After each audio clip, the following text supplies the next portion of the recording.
Good evening, everybody. This is May meeting.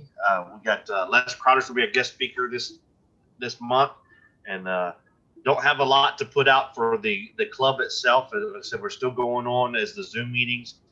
We are getting some information that possibly uh, things might start opening up. So we'll discuss it at the board meeting, and I know we've got a lot of our speakers already scheduled for this year, but we'll work on that and see what Collin counties are going to start allowing us to do and how many we can do. So we may have to do a kind of a combined effort, but we'll let you know more as we find out information.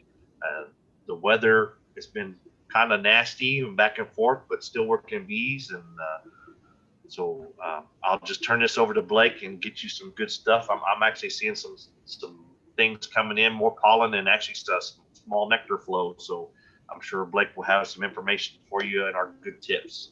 So Blake, if you're ready, we'll get this kicked off. Well, good evening. If you're in North Texas currently, then if you're like me, you're watching this rain roll in at the moment, and it's a pretty welcome sight. I mean, I know at our meeting a month ago, we were kind of speculating that if we didn't get some rain pretty soon, we could really see it start impacting our honey crop. And over the last month, we've just seen fantastic rain. And it seems like every week, we get anywhere from a half inch to an inch in North Texas. So we're going to definitely talk about the honey flow tonight, but it's shaping up really, really well. So let's talk about May and what we're supposed to be doing and thinking about in May. So we're starting to see the high nectar blooms begin. I mean, we're seeing that picture on the far left there, the scabiosa or the pincushion, that's in full bloom, nearing full bloom. Of course, we've got the tallow tree there. If you're lucky to have one of those in your yard, then they're fantastic nectar producers. We don't have many of those in North Texas. If you're kind of in Northeast Texas, you may have a few, or certainly if you're in Southeast Texas, you've got a lot. But these are awesome, awesome nectar producing trees. The white and yellow clover is in bloom, has been for a few weeks. And then over here on the far right, you can see the Gaillardia or the Indian blanket, and that is also coming into bloom. It's a little bit later depending on where you are. I'm just starting to see some of those come into bloom, and a lot of those plants are still a week or two away from bloom. So we're kind of starting to see these major nectar producing flowers come online, and they're really starting to pop. Obviously, this week since it's cooler, it's going to slow them down a little bit, which isn't a bad thing. But the high nectar yielding blooms are definitely coming into full bloom. So kind of what I'm seeing right now in our bees in North Texas is, that the recent rains have reduced or completely eliminated the drought conditions in North Texas. So if you keep an eye on those drought maps, like I do, then you can see that a month ago, we were in a drought, and not a severe drought, but we were in a low to moderate drought, and that's pretty much completely gone for much of our Collin County area, especially. So the honey flow is certainly ramping up. It's responded well to all those perfectly timed rains. The flowers look very plentiful. I wasn't sure after that horrible freeze we had in February. We didn't really know what was going to happen. We didn't know if it was going to, kill back all the blooming flowers, or sometimes when plants are under stress, they yield even more. And we're certainly not seeing a major reduction. I'm not seeing a major reduction in wildflowers at all. So that's a bit of a relief. And so I've really seen a steady trickle of a honey flow starting 7 to 10 days ago. About 15 days ago, I was seeing virtually nothing. I mean, I was looking at hives and they were on the verge of starvation, with no appreciable amounts of nectar coming in. A week later, starting early last week, I went back to the same hives and they had 2 or 3 frames of nectar. And so they really started bringing it in, early last week or late the week before that. And it's not, I wouldn't say our honey flow is in full swing. I would say that we're probably, once we get this rain behind us and it warms up again midweek, I think that'll kind of be the beginning of the heaviest portion of the honey flow. And hopefully that'll continue for, about 3 weeks. And then we'll see it slowly taper off through June. But early indicators, it could be a really good honey production year. I mean, the flowers are there, the rains are there. As long as we get rains once a week instead of every other day, like some years, then I think we'll be in pretty good shape. Just a reminder, if you're relatively new to beekeeping in this area, our main honey flow typically begins early May to mid-May. That's usually the start of our major honey flow. And then usually it's over at the latest by the 4th of July. We've seen it go a little past that some in recent years when it's been cooler and wetter, but in general, by the 4th of July, it's pretty much completely over. And then we've got to get it off. You want to harvest your honey not too long after the 4th because the snow on the mountain starts to bloom, or the snow on the prairie.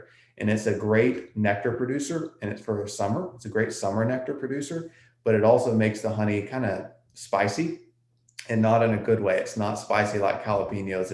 It's spicy like it burns your throat when you swallow it. So you want to get the honey off before that blooms.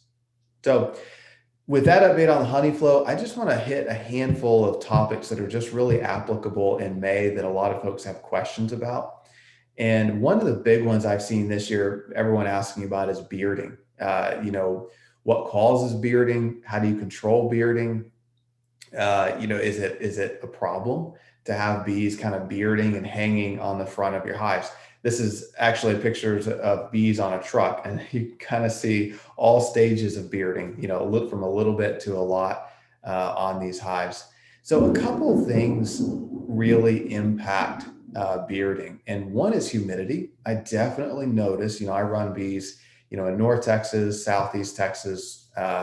Southeast Texas is obviously way more humid, and I definitely see more bearding there. And I also see more bearding even here in North Texas when the humidity is really high. So it could just be it's a super humid day, and the bearding, that's the reason that they're bearding.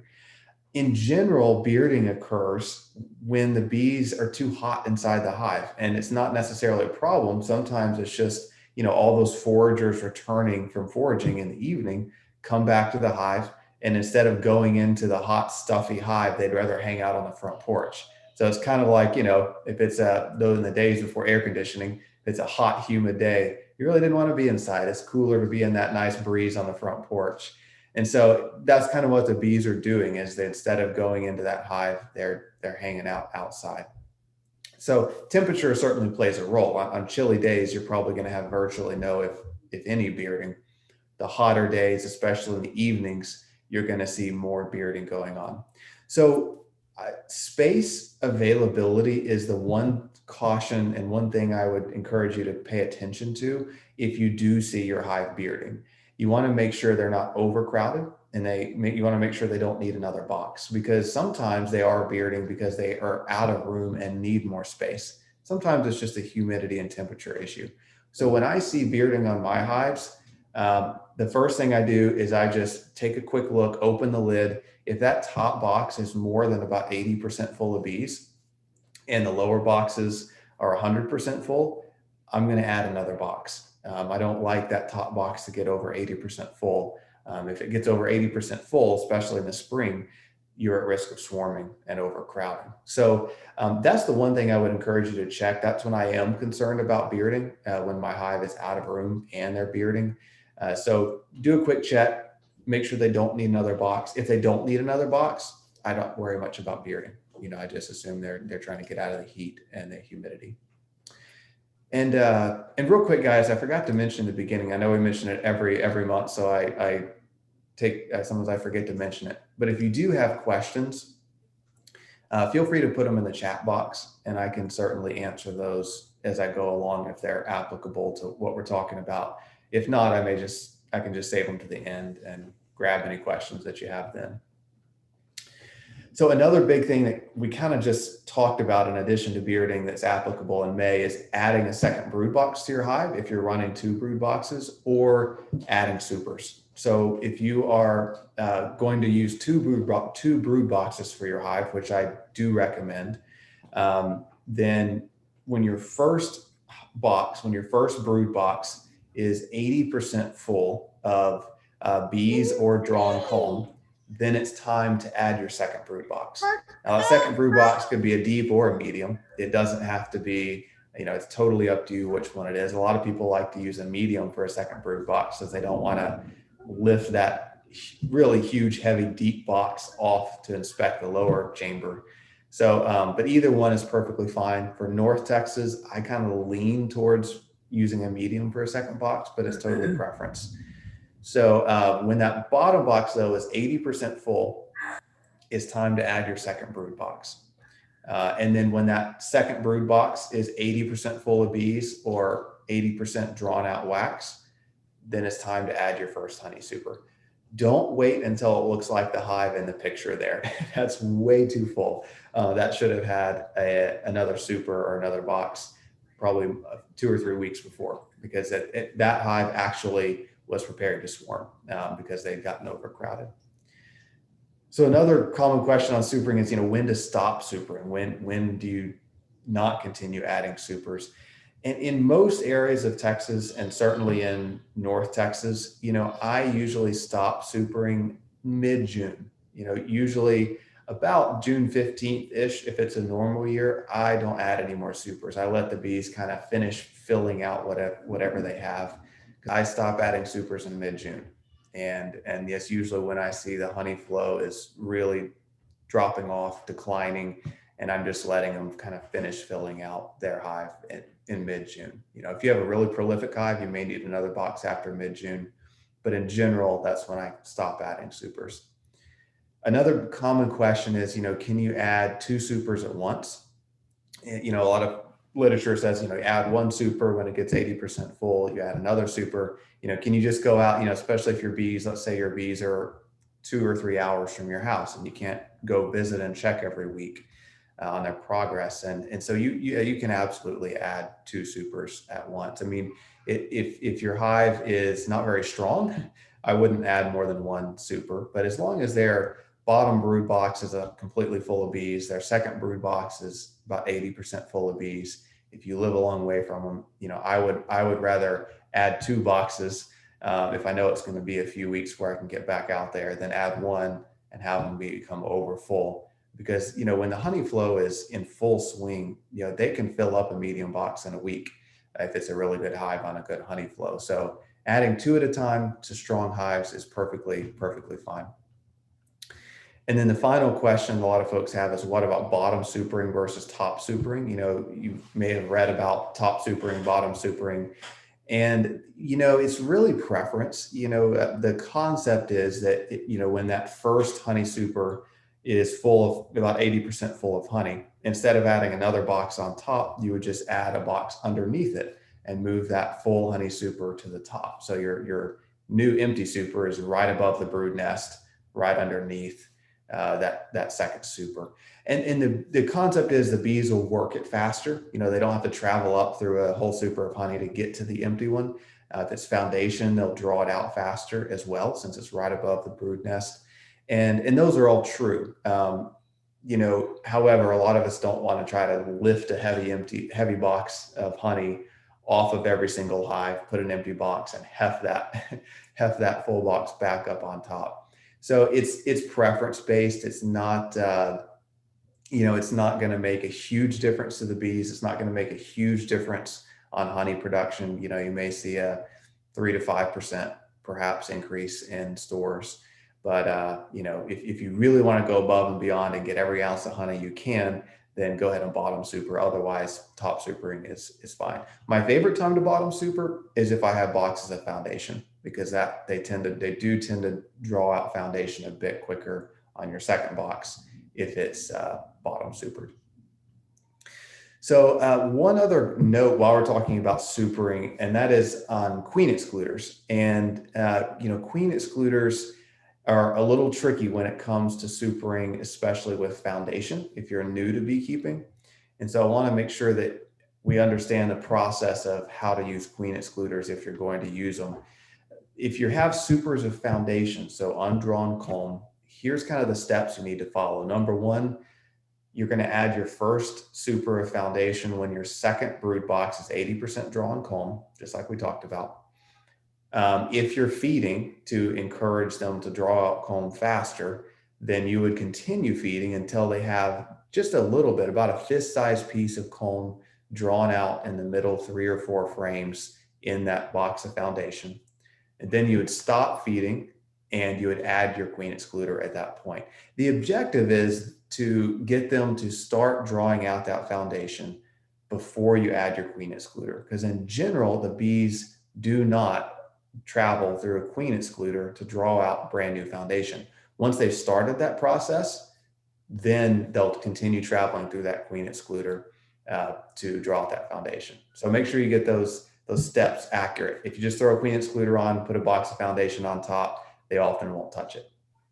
If you already have drawn combs, drawn supers, then you can add your second brood box you can add your first honey super when your second brood box is 80% full, same step, and add your queen excluder at the same time you add the honey super. And they'll travel through that queen excluder and store nectar in that drawn comb, no problem.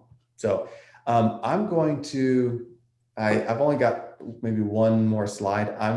Skip, what time do we need to wrap up? 7:30? Or I mean 7 o'clock? 7 o'clock's good. Or if you want to finish if you're finished earlier, that's fine. No, it's fine. I'm going to do a quick video. I'm going to jump to a quick video to show you guys. I think we've got the time to do it. This is just a video on when to add a queen excluder. Now, I do want to note that in this video, this is a single story hive that we added a super to. The exact same principle applies, whether it's a single story or a second story, as far as the process is explained in this video. So let me go ahead and play that real quick, and it'll help you understand a bit when to super and when to use that queen excluder. Hey guys, Blake here with Texas Bee Supply. So we want to show you guys how to add a queen excluder, really when to add a queen excluder on a hive that you've added a super to. So this particular hive, we added a super of foundation to it about a week or so ago. We gave them a half a gallon of syrup to get them started drawing out that foundation. And now we're going to check it out today and see if they're ready to add a queen excluder. So let's take a look. So right off the bat, we can see there's some great bee activity up here. And every hive is a little different in the speed at which it starts drawing out foundation. Some do it incredibly quickly, some do it very slowly. So what we're looking for is just to see that they've gotten started drawing out this foundation so we can add that queen excluder. So you can see here they've just started drawing out that foundation. And on this side, they've drawn out really about half of that frame of foundation. And what I'm really wanting to see is I'm wanting to see in the middle 3 or 4 frames that they've just gotten started. So again, here they've drawn out almost the whole frame. And again, on this side, they've already got some nectar stored. So this hive is a bit of an overachiever. Really, we should have had this queen excluder on a couple days ago, because they've already drawn out most of the center frames in this hive. Really, once they've got about a fist-sized piece of comb drawn out on the middle 3 to 4 frames, that's when I like to go ahead and add that queen excluder. You see they're just getting started on this one over here. And that queen excluder really just prevents that queen from coming up into this second box and laying eggs.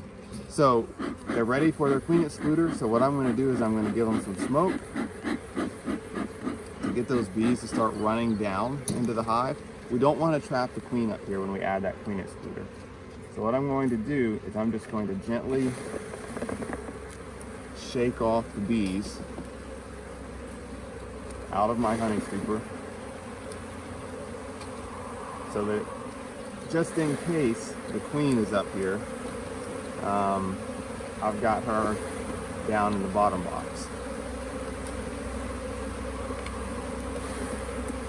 One thing you can also do is you can use your bee brush to brush the bees off. Another tip would be, after you smoke the bees, let the hive sit for a couple of minutes. I didn't do that, but if you let the hive sit for a couple of minutes after you kind of smoke them hard up in this super, then it'll get that queen to really start running down. Okay, so I've got the bees for the most part, shook out of this super. I'm pretty confident our queen is not up here at this point. Typically, as soon as you open that lid and give that hive some smoke, that queen is going to start running down immediately. So the odds that she even stays up here at all are pretty slim. She typically starts running down, like I said, really quickly. Okay, so I've got the bees down. I'm going to pry these boxes apart.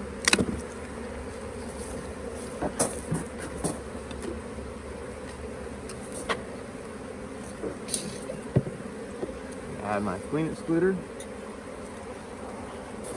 I'm just going to put that box right back up on top. Now, because the bees have already drawn out so much comb in this second box, I'm not going to do any more feeding. I'm going to stop all feeding. But if they had only drawn out about a fist-sized piece on the middle 3 or 4 frames, then I would go ahead and give them maybe a 1/4 gallon of syrup just to keep them moving up to that queen excluder, and then I would stop all feeding. So that's it. Feel free to check out our website, Texas Bee Supply. Okay. So a couple of notes, on that would just be, as far as the feeding and the timing of feeding, foundation is really tricky because bees are going to draw out foundation faster if you're doing supplemental feeding. But if you continue feeding, as they are kind of drawing out those fist-sized pieces of comb, you do run the risk of getting a little bit of sugar water up in that honey super. And so there's a couple different ways to combat that. I mean, you can just not feed anything. As soon as you put on your first honey super, stop all feeding at that point and let them draw it all out completely on the natural incoming nectar instead of letting them get started with a little bit of syrup. So that works. Sometimes it's a little slower. If it's a really strong hive, they'll never miss a beat. If it's a little on the weaker side, a little bit of food can help them get started.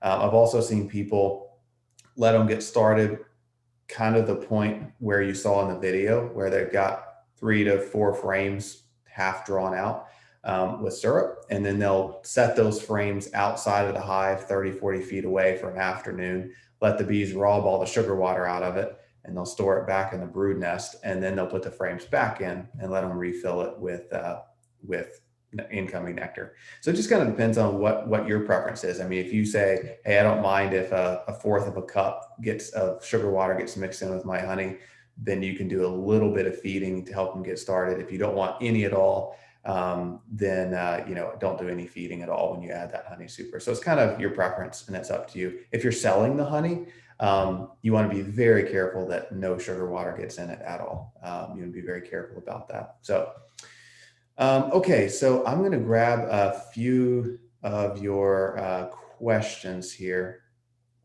that pertain to this. So Brooke, you said, is there a risk that the queen will fly off if she's in that top box when you shake it down? So, there's a couple different ways that I didn't mention in the video to get the bees out of that super. I mean, one thing you can do is you can just look through the hive and find the queen and make sure that she's not in the hive. Now, if you're new to beekeeping or in a hurry, it can, it's not always easy to dig through a hive and find the queen. And so you can use a fume board to quickly drive the bees down. You can smoke them and shake them, kind of like I did in the video. You can brush them down, but you do want to make sure that queen doesn't get trapped up in a super. I also know people that just say, forget it, and stick the queen excluder on, and then they'll go back in 4 days. And if there's eggs up in the honey super, the queen is trapped up there. If there's no eggs up there after 4 days, then the queen is not up there, because an egg hatches into a larva at 3 days. So you can just stick the queen excluder on, not worry about driving the bees out, and then just check 4 days later. And if there's no eggs, then you're safe. So as far as the queen flying away, not generally a huge concern. I mean, once queens really start laying a lot of eggs, they're largely too heavy to do much flying. And so they'll run, but there's not much risk in her flying away. Jesse, you were saying, what if you have only 3 frames of drawn comb to start from last year?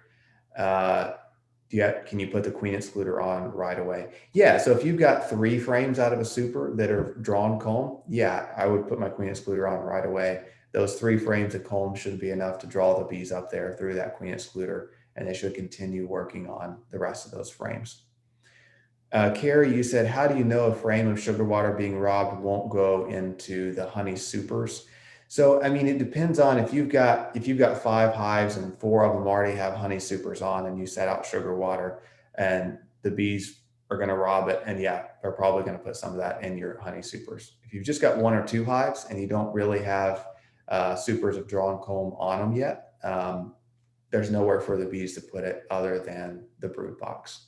So, you know, my goal is always, what I recommend is, if you've got brand new foundation, you want to be doing little to no feeding as you're putting those supers of foundation on.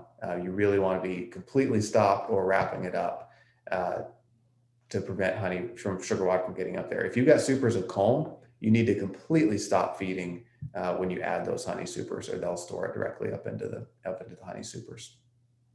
One other real quick side note here. If you want to do an interesting experiment, if you want to watch things really closely, the couple feedings you're kind of doing there at the end, dye your sugar water blue or red or purple. And then if they do store it in the honey super, you're going to see it because it's going to be purple or blue, or it's going to be a color. And so that's kind of a way. And I've done that before, and it's, you know, it runs the gamut. Sometimes none of it shows up in the honey supers as long as you're tapering it off. Sometimes they put a lot up there. So kind of fun to see though.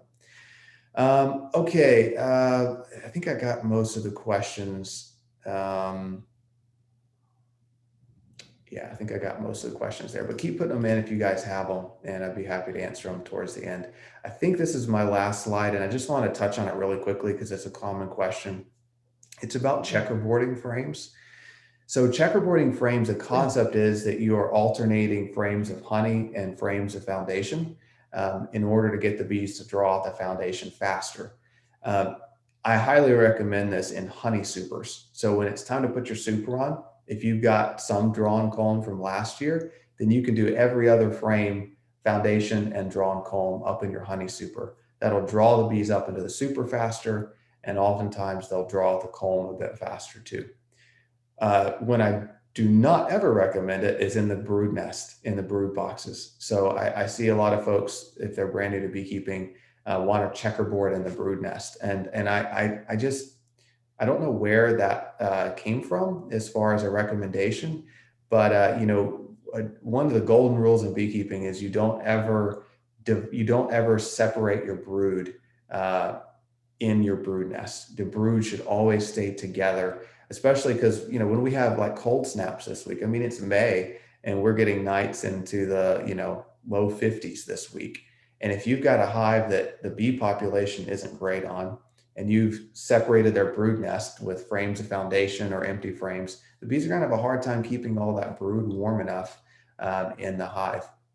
So I really always recommend in the brood nests, you know, let the bees expand that brood nest however they want, at whatever speed they want. Don't try to hasten that process by sticking frames in the middle of it.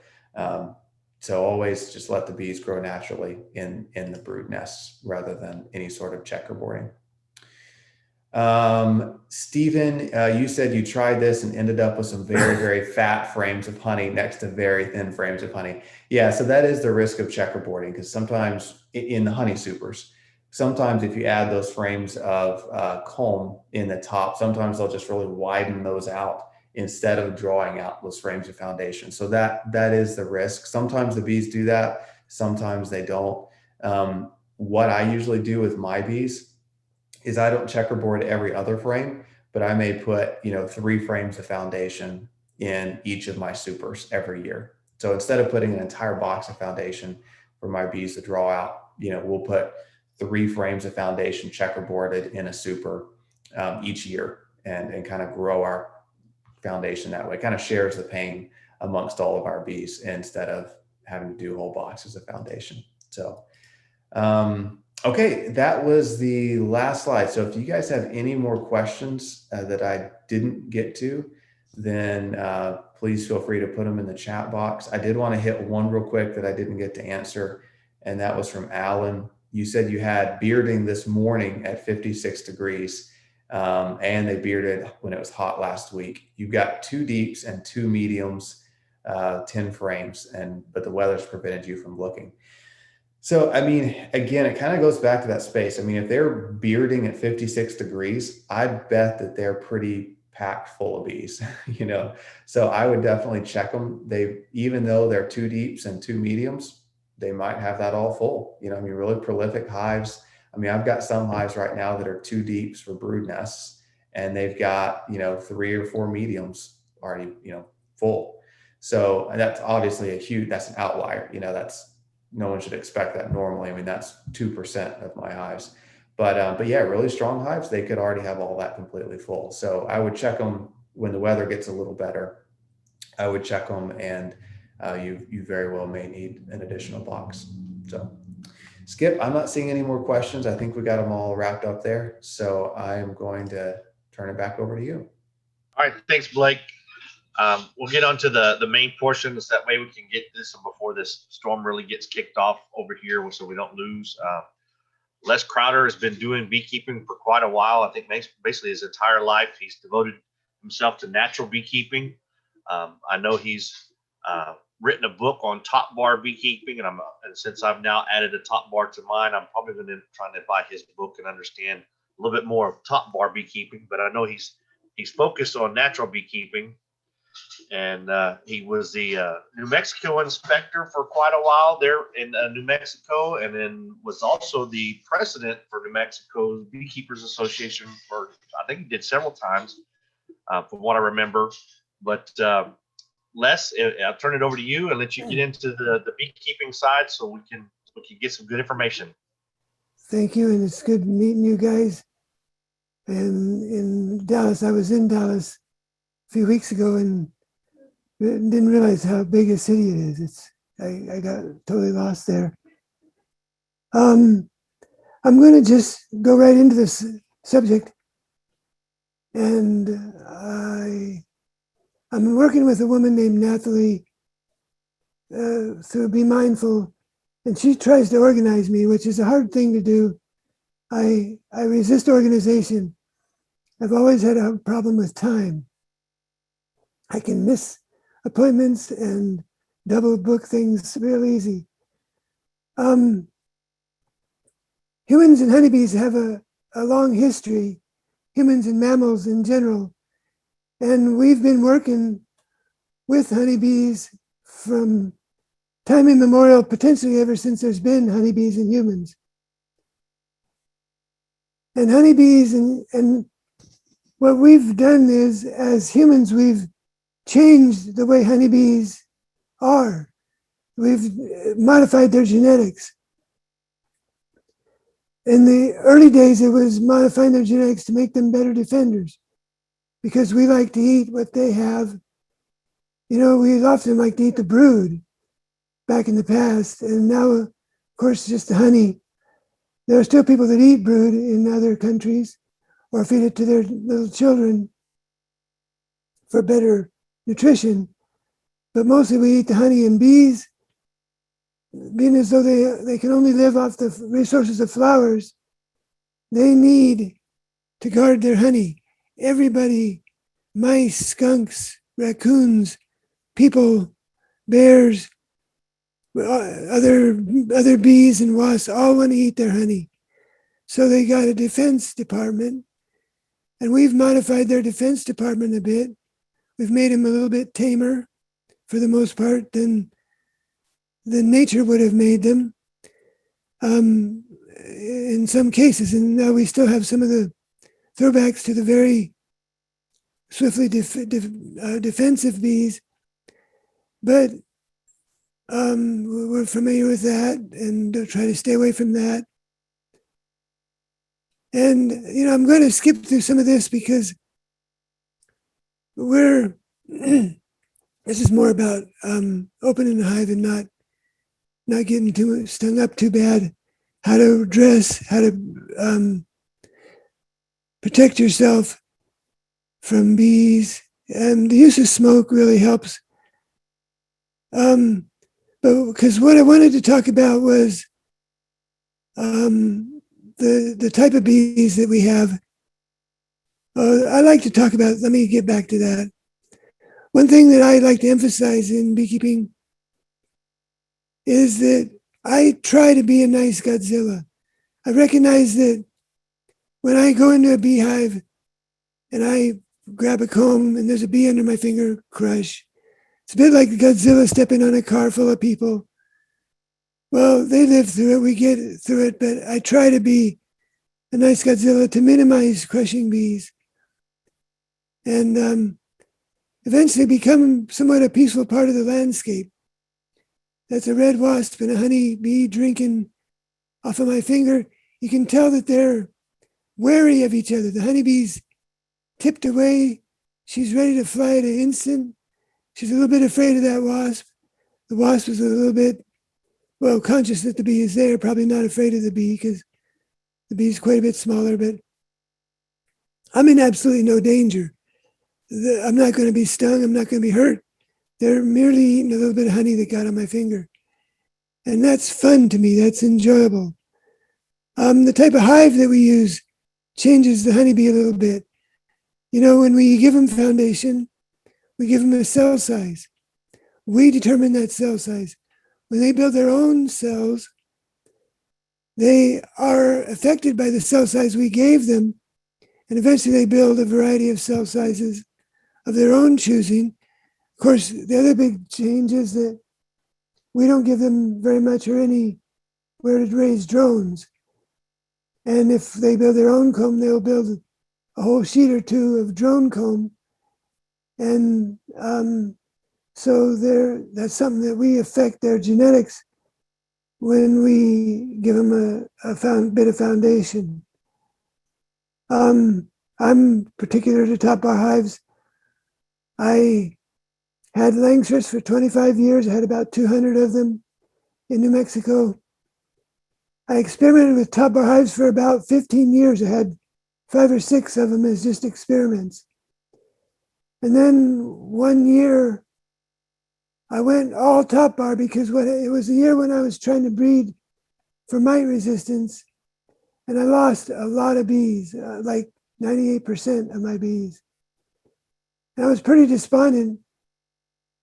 My Langstroth equipment was getting pretty beat up, nailed together and glued together and nailed together till it was hard to figure out where to put another nail. I needed to buy some new boxes, new frames, and then I lost most of my bees because I wasn't treating for the mites. And they ate my shirt, and so then I was hardly with any bees. And I decided, I can build a top bar hive in those days for about $10. The top bar hive you see laying on the ground in this video here, in this image here, it literally cost me $0. I spliced together 2x4s, found scrap lumber, and I made the hive from completely scrap lumber. It could cost me as much as $30 to buy the materials. But at any rate, I made some honey that year and decided I could sell the honey, make about $6,000. I could invest in Langstroth equipment. I thought, this is working pretty well. And I could build 10 top bar hives for every Langstroth if I have to buy the equipment. So I wound up going all top bar. And I never looked back. I've been top bar beekeeper. Eventually got up to 200 top bar hives. I pollinated almonds with top bar hives from near Albuquerque, New Mexico. I took them all the way to Modesto, California to pollinate almonds. I did 1 year of pollinating some avocado. I no longer travel to California for a number of reasons. One being the prolific use of fungicides that seem to do a lot of damage to the bees. I'm not going to get into all that. Comb renewal is a big reason. It was determined that every time a bee is born, she's an egg stuck on the bottom of that cell. Egg falls over, and the nurses deposit food on the bottom of the cell, and the larvae swirls around and eats it. This creates a little problem for the larvae because she can't poop. Because if she did, she would poop in her dinner plate. So nature has come to the rescue. First of all, she eats very pure food, so she doesn't need to make a lot. There's not a lot of fiber or anything. She doesn't need to poop very much. Second of all, she has a storage place at the very end of her intestine that works pretty well, so she can store it. Then when she fills that cell in 5 days with her body, because she grows so fast, she straightens out, she poops on the bottom of the cell, and then she spins her cocoon over the defecation and into the wax. And then she goes through metamorphosis and she emerges. And when she emerges, the nurse bees or the cleaner bees go in there and kind of scrape a little of the cocoon loose if they can. But for the most part, they leave it in there. They rub propolis into it. A new egg is laid. She eats, she poops, she spins her cocoon. And over time, those cells begin to get constrained by the concentric cocoons. So Dr. Albert Jaycox back in the 60s studied the effect of old comb in the brood nest. And he found that after about 5 years, the comb got really thick walls from all the cocoons, and then it slowed down larvae production, slowed down honey production. It increased the chances of getting brood diseases like American foul brood, chalk brood, sac brood. So he determined that we should be renewing the comb in our brood nest every 5 years or so. And if you hold the comb up to the light on a bright sunny day, and you can't see any light shining through it, you might consider putting it up in your super, letting it hatch the brood out, fill it with honey, and then what I did was I scraped them out and put new foundation, repaired the frame if it needed, but that became a winter job, and that's another thing that doesn't happen with top bar hives, so it was just another shameless plug for top bar hives. But what I really want to talk about is the breed of bees. And I want to briefly go over a brief history of beekeeping in the United States, because that'll inform how we have the breeds that we have. So there are fossils of honeybees in the United States out of Utah. Not very many, but it appears that in the very distant past, there were honeybees in the Americas. And then they went extinct. And so that by the time Christopher Columbus came to the United States, well, to Hispaniola and the Caribbean, there were no honeybees in the Americas, North or South America. The first honeybees to arrive to the Americas were brought by the Spanish priests. And there's a reason for that. The Spanish priests cannot say Mass without a beeswax candle, even today. It's part of their symbolism is to have candles that are at least 51% these days beeswax. And so it became vital for the priests to be able to make their own candles in the Americas, because shipping beeswax from Spain in little boats that ran on sails was very iffy and very expensive. So what they did is they wrapped some beehives, log beehives up, kept them cold and dark, put them on the boats, and sailed them across the sea and brought them to Veracruz, Mexico. And that was the first honeybees to arrive in the United States, Apis mellifera iberiensis, a dark Spanish bee, almost all black, kind of a fierce little bee. But it was brought from the Mediterranean and from Spain. And some of them were brought from the mountains up higher in the Pyrenees Mountains. and brought by ships. The problem with that is that the ships were small, and there's not very much room, and you can't bring 1,000 beehives. You brought 10 or 12 and you were lucky. The problem with bringing 10 or 12 is that it was a terrible constriction on the genetic diversity of the bees. Now they kept bringing them across for a while. Eventually the English brought English honeybees over to New England, and they began to spread, but again, they didn't bring very many. And so the problem that American bees have, and Susan Colby's working on this, and I like one of her solutions, and that is that in all of our importations, we never brought nearly as many bees as obviously exist in Asia, Europe, and Africa. So the genetic diversity of honeybees in Asia, Europe, and Africa is much higher than the genetic diversity of American honeybees. Now, what Susan's doing is she's going over to other continents and she's importing drone semen of bees that she deems worthy. And they're inseminating bees mostly up in Washington, I guess. And they're releasing them to increase the genetic diversity of honeybees in the United States. I think that's a good idea because genetic diversity, especially as times are changing, and I know that when I was a kid in New Mexico, I used to make a lot of honey every year. I could often make 150, 160 pounds of honey per hive average, year after year. There was a bloom of purple sage in August that I would get ready for. So all the summer flowers would bloom, and then August it would tend to cool off a bit.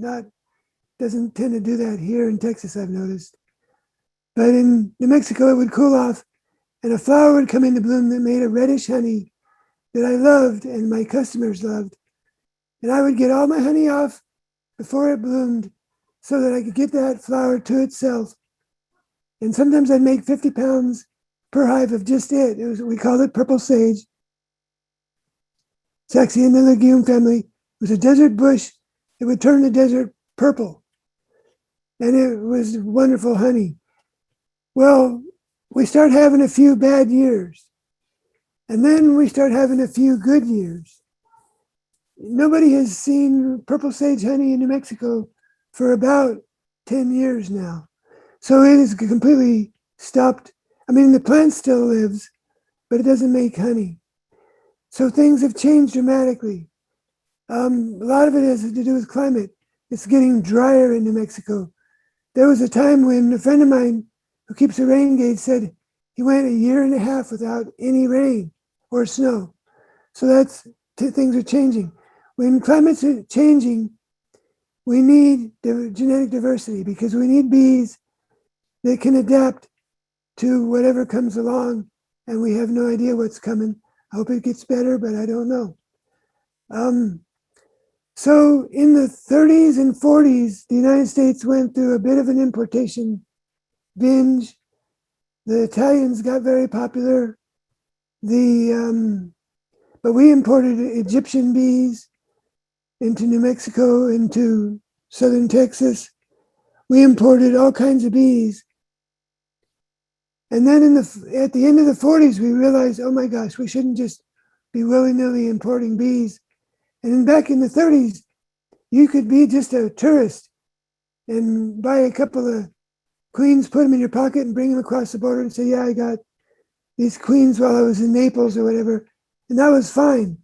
But then it became illegal. And, Animal Health and Inspection Service began to restrict importation. USDA imported the Africanized honeybee to Baton Rouge back in the 40s. And they evaluated it and they said, well, it's a little bit too prone to sting. It's very defensive. It's too prone to swarm, and it's very prone to absconding. Those are all very good tropical traits that we didn't like very much. And they said it suffered from disappearing disease at the onset of winter, meaning that when it got to be winter, the bees absconded, going to find honey somewhere else. Well, in the tropics, you just might, but in a land with a good, solid winter, you're not going to find any honey, and they probably just died. So they weren't very adapted to our area. So what we're all looking for is the perfect honeybee that's adapted to our area. And everybody's doing that. And I know that I myself still look at read about Carniolan bees and how quickly they build up in a honey flow. And I think, I'd like to give them a try. But where am I going to get it? I'm going to likely get one from Minnesota or maybe Colorado. She's probably very well adapted to Minnesota or Colorado. San Antonio, Texas is not Colorado or definitely not Minnesota.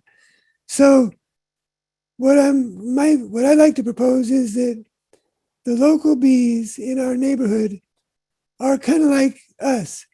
We're just Americans. We're in a melting pot. We brought bees from all over the world, and we got them all mixed up. Recently, a man in New Mexico did some bee removals, and he got free genetic testing. And I was real curious to hear about it because this was in this far south of New Mexico, and Africanization was beginning to happen there. And he wanted to know if they were Africanized. Initially, he was going to get rid of them if they were. But once he realized that they all were, and that some of them were pretty tame, he decided to have to work with them. But what they found was so interesting because they still found Spanish honeybee, Iberiensis. They found Egyptian honeybee. They found buckfast. And I remember back in the 70s and 80s, a lot of beekeepers got real enthused with the buckfast in New Mexico. And we were importing them, by the way, from Texas. So that is still available.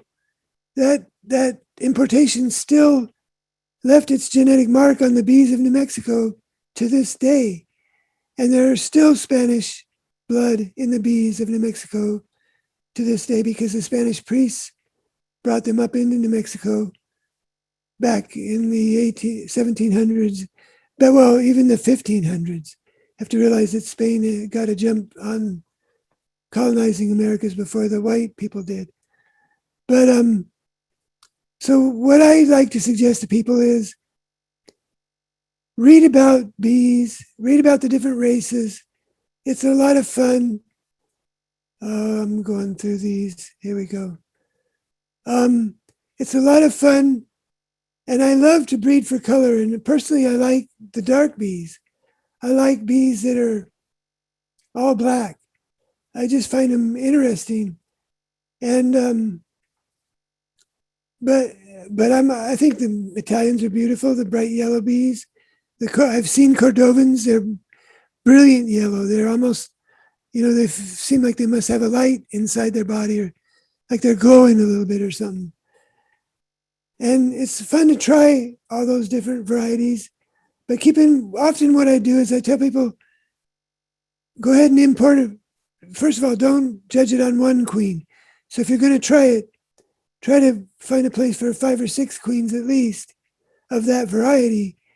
And then be very willing to resort to an F1, meaning remove her, either cage her or make a little mini divide with her, and let your bees raise a daughter from her, because what that'll do is that'll bring her new genetics in and then mix it with the local survivor stock from your area.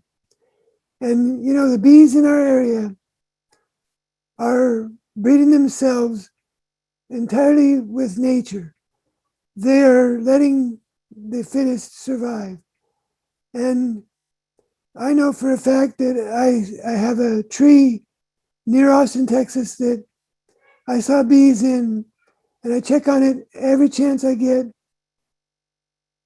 quite a few times a year because I work bees right next to it.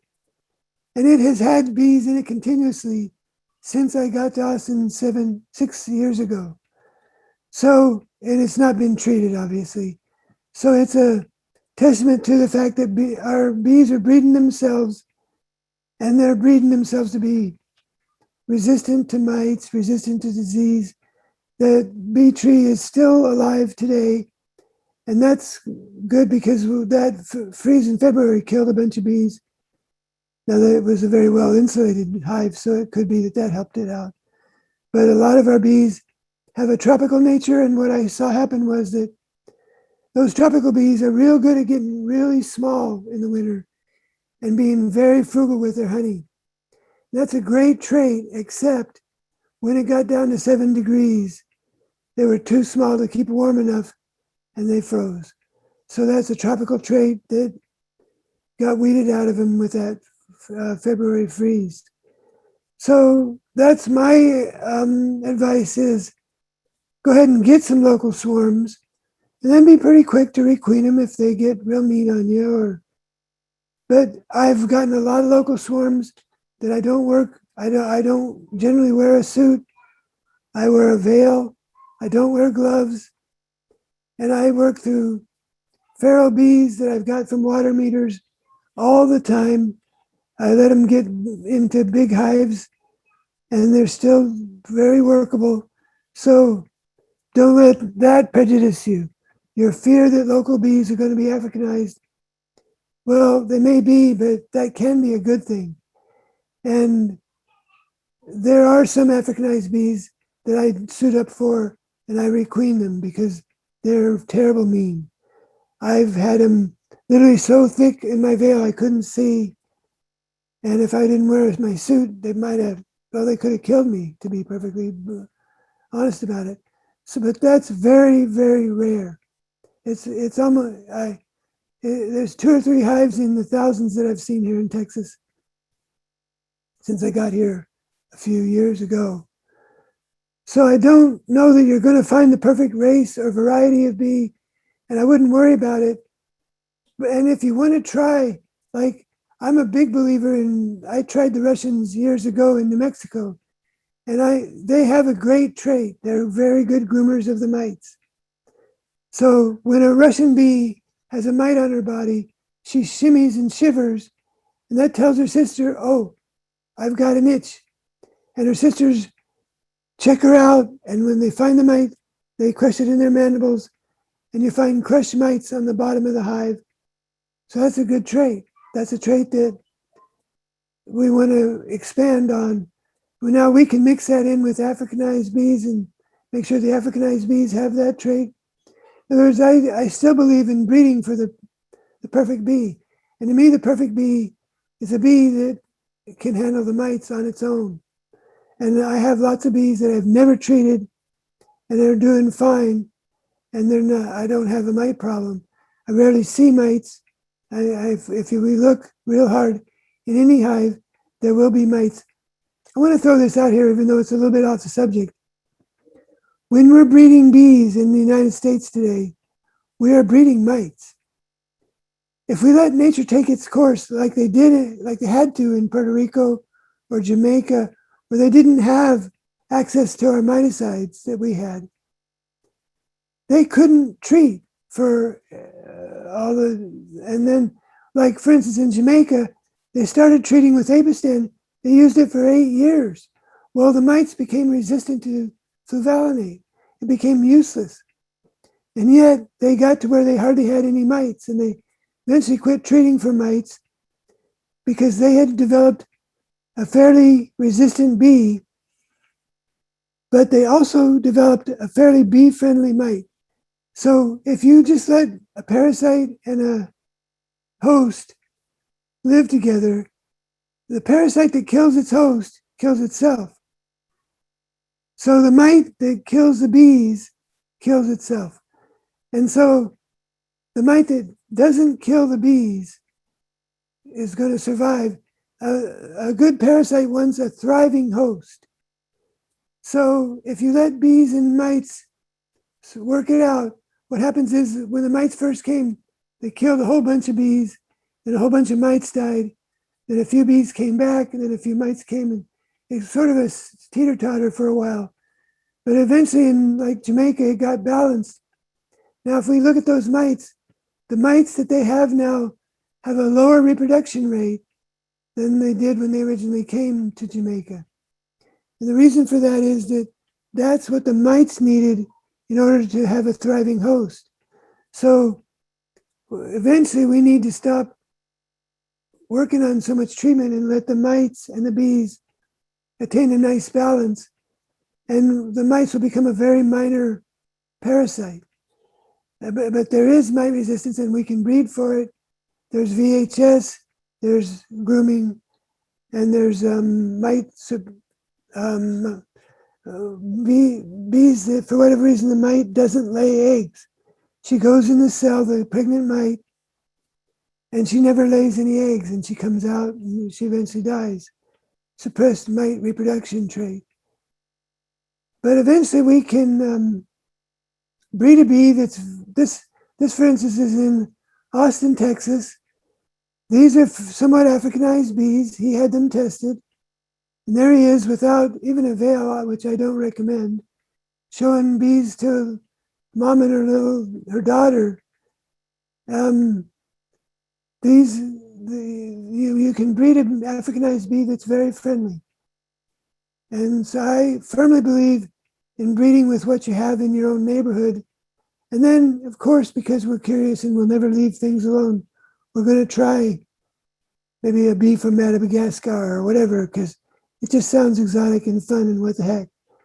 But then be ready to breed it back to the local bees and just see what happens. And maybe you'll be the one that brings in something really unique and special that is good. Or maybe it'll be something that doesn't work. Well, time will tell. But and I'll say also one other thing. When I was in Jamaica, I was asked in a meeting, a beekeeper meeting, well, if you breed to color, what color do you breed to? And I said, I don't breed to color. I don't really care about color. I care about gentleness is fairly important, and they need to thrive and make some honey.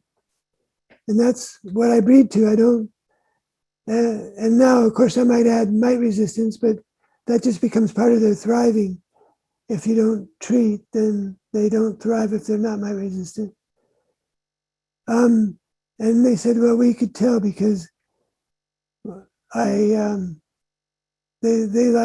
kept pointing out that, oh, this has got a black queen. I really like the black queens. So the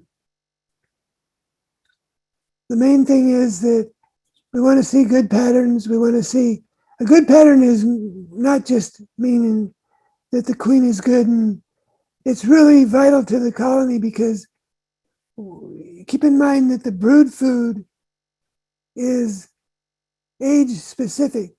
So even within hours of age differences requires a different brood food. So larvae that's just hatched, just emerged, just hatched as a little larvae bee out of the egg, has a certain type of brood food it likes to eat. And as it gets bigger, it switches to different brood food. And the nurse bees can sense it and they know, oh, this bee needs more mandibular gland and less hypopharyngeal gland or whatever, or more honey eventually, right? Once they start to get to be workers, they can start getting honey and a little bit of pollen. Well, if all the brood is the same age in the same vicinity, then that makes it easy on the nurse bees because they're all making that same food and it's age appropriate for all the larvae they're bumping into on the comb. So it's real important to have a good brood pattern for the nurse bees to be able to feed the larvae bees efficiently. So a good pattern is not just good to look at, it's good for the bees. And that's what I like to look for when I'm breeding, is good patterns.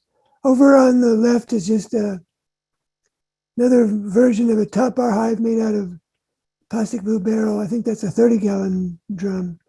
but that was just something I threw in. This is more for overwintering. This is something I did when I heard it was going to freeze for a few people. With a top bar hive, you have a lot of, the main exposure is the top through the bars. So if you throw something over the bars, mainly to keep the hay from getting, I mean, you don't have to. You could just throw hay on top of the bars. That would be fine. Then you'd have to sweep it off pretty efficiently when it was time to look in there, because otherwise hay would fall down in the hive. So I just put that shade cloth, wrapped it up, and then put the top cover back on. That makes a nice pillow. And where I really got that from was I taught beekeeping in Azerbaijan, which is a country near the Caspian Sea above Iran and Russia, between Iran and Russia, in 2001. And they were real good at overwintering horizontal beehives because they use horizontal Soviet-style Russian hives. And that's what they did, is they put a big pillow on top of the frames to make extra insulation. This is just comb management. There we have cold and hot. Oh yeah, world domination. So this was a slideshow about top bar hives are going to take over the world. And showing top bar hives doing quite well up in upstate New York in very cold weather, and in Jamaica in very tropical weather. One thing I'd like to point out about that little farm in Jamaica on the right there, almost every plant you see there has a purpose. There's banana trees, there's ackee trees, there's mango trees, there's coconut palm tree, a young one in the back there. So that's a very efficient little farm. What they found with they had been keeping bees in relative shade in Jamaica. It's a very hot, humid climate. And what they found was when the hive beetle got to Jamaica, the hive beetle became a problem, and was less of a problem if they put the hives in an area that they'd cleared a little bit for sun penetration to the soil. That the sun and the soil helped reduce hive beetle problems in their beehives. But and they are primarily dealing with Africanized bees in Jamaica because their tropical climate is perfect for the Africanized bee. They originally had, they had originally, of course, Spanish bees, and then they brought in the Africanized bee got to Jamaica after it escaped into Brazil. It came on boats over to the Caribbean, and they're fine with it. They do very well with it, as a matter of fact. With that, I would open it up for questions. We have let me go back to that. Let me find it. There we go. We have all these kinds of hives at our teaching apiary, but we're pretty much predominantly keeping bees in top bar hives around Austin, Texas. And we do have classes and trainings.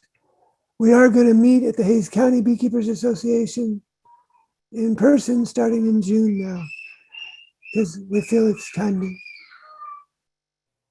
Les, I got somebody put a question on here, was wanting to know, because of the genetics and the as far as like a large scale producer having control of both sides, would it be best left to the big producers to do the queen breeding, or is it more is it better for a smaller scale to do the breeding? Well, I think we're all take our bit of responsibility, and in the past I've taken a little bit of umbrage at the idea that hobby beekeepers were not so capable. If you're brand new to beekeeping, you're still going to wind up wanting to divide your favorite hive. And if you have a hive you don't like, you're not likely to raise a daughter from her.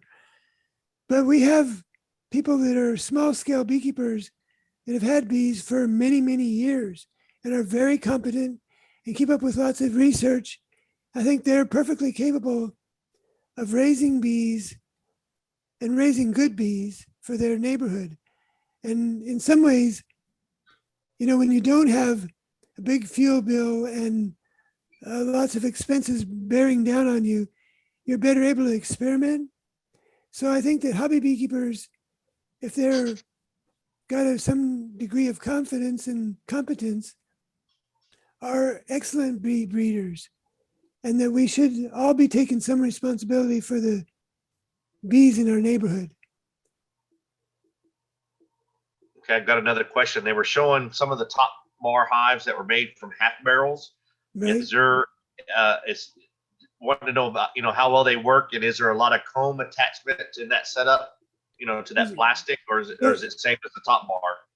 Those are, yeah, great. So how that started was years ago, probably in 1980, something like that, I wove a top bar hive out of willow wicker, and it had fairly large holes, like 1/2 inch by 1/2 inch holes in it. So I mudded it up with cob, which is you take grass hay and soak it in a clay slurry, and then I plastered it in the hive.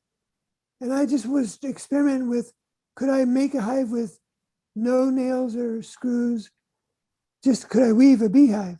And I did, and I put bees in it, and they survived a good number of years. But a friend saw me do that. He said, that's too much work. And he went to the local dairy, and he bought a bunch of those. He bought 55-gallon drums, and he cut them in half, put what he called top bars on them, and gave them to me, 12 of them. I thought, well, bees won't like that. That's pure plastic, doesn't breathe at all. It's very thin, it has no insulation. I don't think bees would do well in that at all. But I modified it. I had to modify him because he didn't make the top bar the right width, but I made top bars that fit, and I put them on about 3 of them. And then one day I had to go catch a swarm, and I was out of anything to put them in. So I just said, I'll try that barrel. It's probably probably need to switch them to a wood box as soon as I can. But I put them in the barrel, and they started building comb, and they kept building comb. And I thought, they're doing all right. I guess I'll let it go. And so I let them go, and they made a fair amount of honey. The combs were really big and heavy and kind of delicate. And what I found was that up near the top, they were attaching the comb to the wall.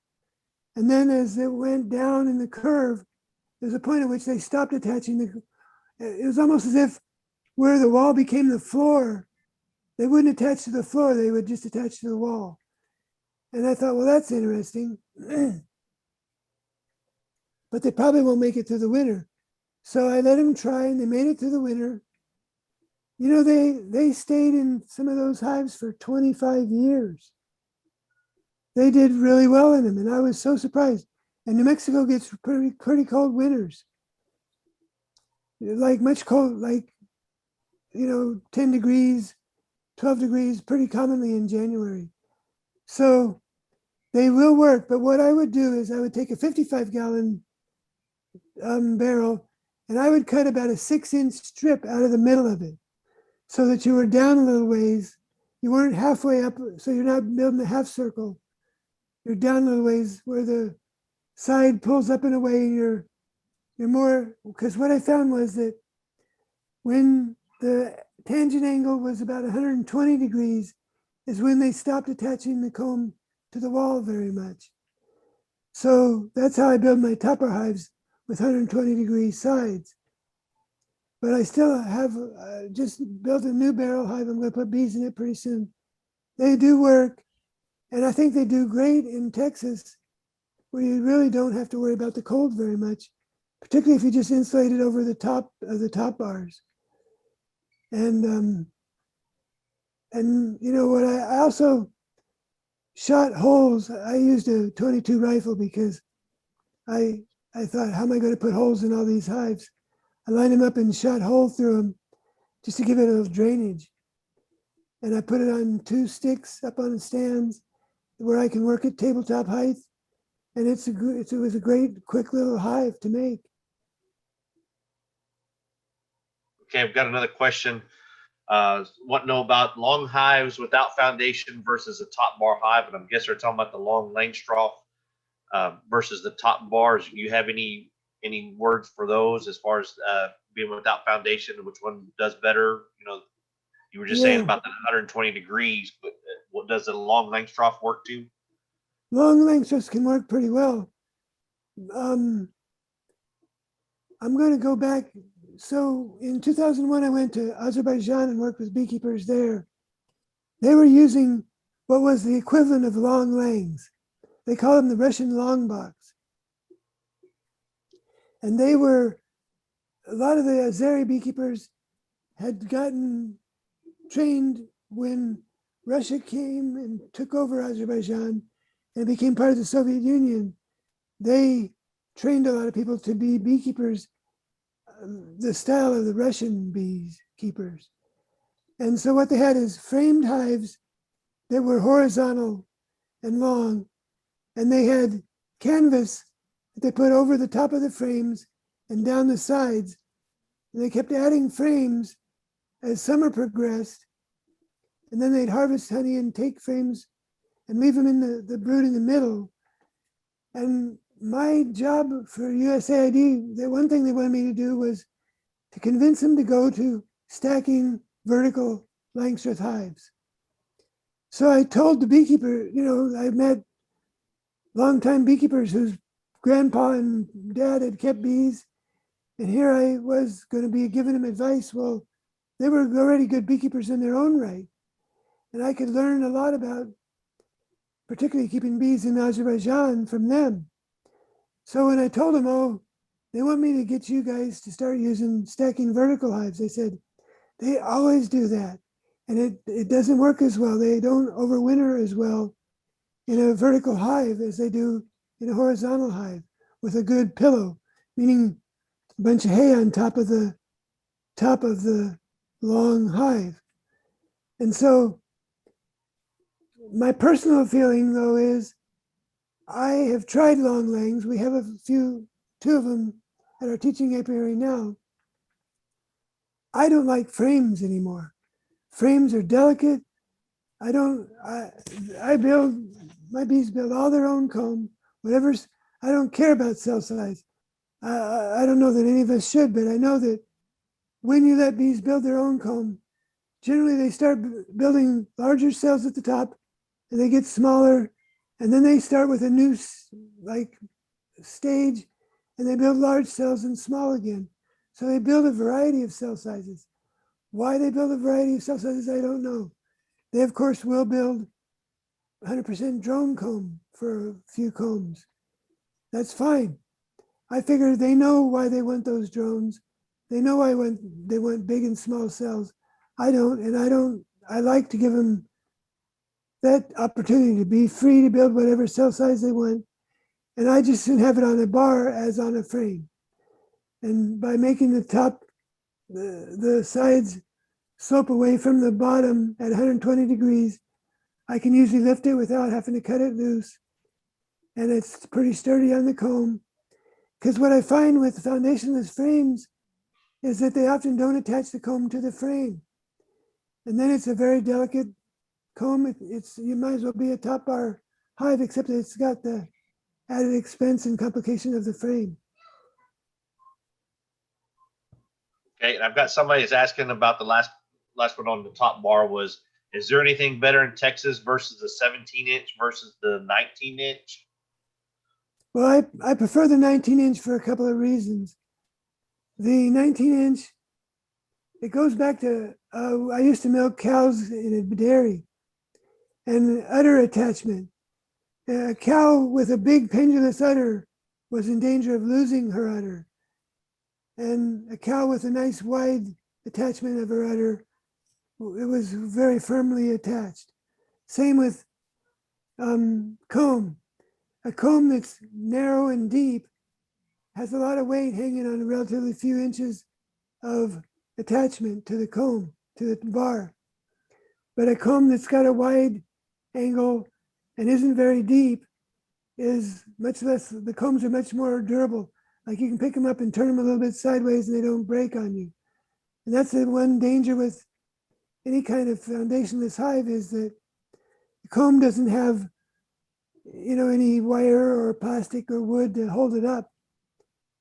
So they can break. And so I find with the 19-inch, you have more inches of attachment and less depth of comb hanging on it. So you just have better comb attachment. I had somebody asking about, you were using the 22 for your hive entrances. Did you experiment with any other sizes, or they prefer the 22-inch size, 22 caliber size, or anything like a 9mm? No, I was just trying to get a hole that would drain, and the 22 was adequate. I could have tried my 30-30, or even if I was a little bit worried because I was doing this in a place where my neighbors might be nervous if I was shooting a 30-06 too much. So you use those specifically for drain holes and not necessarily entrance holes? Right. I was using the bung hole or cutting a little slot under the bung hole for my entrance. And that was just a drain because I figured it's a plastic hive. Any condensation would just sit at the bottom and it might build up a little puddle in there. So I wanted to make sure it could drain out. We're going to publish plans for a barrel hive for free on Be Mindful website pretty soon. And I'd heard you were getting another book out on natural beekeeping. Did you finish that book out, or do you have that published one yet, or is it out there? I'm still working on it. Part of my problem is my little book, Top Bar Beekeeping, the publisher doesn't want to give up the rights because they're still making money on it. And if it would stop selling or sell very little, they'd give up the rights and then I could publish it myself. So now I'm thinking, but they're not interested in publishing it in Spanish. So they're saying I can publish it in Spanish. So I may just wind up doing a revised edition because there's a few things I'd like to change about what I wrote in that initial book. It's been, I don't know, it was 2012 when it got published. I know you were talking about specific colors. Are there any specific breeds of queens that you prefer? I know we, for our beekeeping operation, we like the Carnolian with an Italian mix. We do get some that come out like a tiger queen, but we do have some that are fairly dark too. I like those tiger queens when you can see one. They're pretty rare. I find them to be pretty rare. But I kind of believe in outcrossing. Honeybees really don't do well with inbreeding. I'm going to throw a story in. I'm not going to tell you who told me the story because there would be political repercussions. But a friend of mine worked for a commercial queen breeder that wasn't in Texas. Okay, let's just put it that way. And this queen breeder sold Carniolans and Italians. And so this queen breeder gave them cages in the morning and said, we need so many Carniolans and so many Italians. And he or she said, how do we know which are which? And they told him or her, well, if they're kind of dark, they're Carniolans. If they're pretty orange, they're Italians. And if they're in between, they're whichever you don't have to fill the orders. So basically they weren't really differentiating. And that's probably the case. And this is known to be a fairly reputable breeder, but this is probably the case. So I think really we wind up realizing we're breeding our bees ourselves quite a bit. And I think it's great to experiment. But I like the black myself too. I've always liked black queens. All right. I don't have any more questions on the chat box. And I do appreciate your speaking with us today. A lot of great information. A lot of good stuff to learn about. Like I said, we got lots of hobbyists in there. We got several that do top bars and are always looking at what are the best ways to continue on beekeeping. We have a lot of urban, but we also have a lot of rural area too. So it's definitely good hearing from other experts out there that have different techniques and and different viewpoints on beekeeping to definitely open up our minds to the beekeeping industry. Well, thank you. I've enjoyed talking to y'all. And maybe someday I'd like to get up to, once you're getting back into in-person meetings, catch one of your meetings, because it's not that far away. Yes, sir. They'll definitely keep you in mind on that one. Sounds good. Thank you. Bye-bye. All right. Thank you, sir. We appreciate it. And good luck to you. Thank you. And you too. Thank you. I think we are good, and we made it through the storm. So I think we'll call this an evening, and everybody be safe out there and watch the weather, watch your bees, and get out there when you can. Definitely time to start looking at your honey crops. Thank you for attending tonight.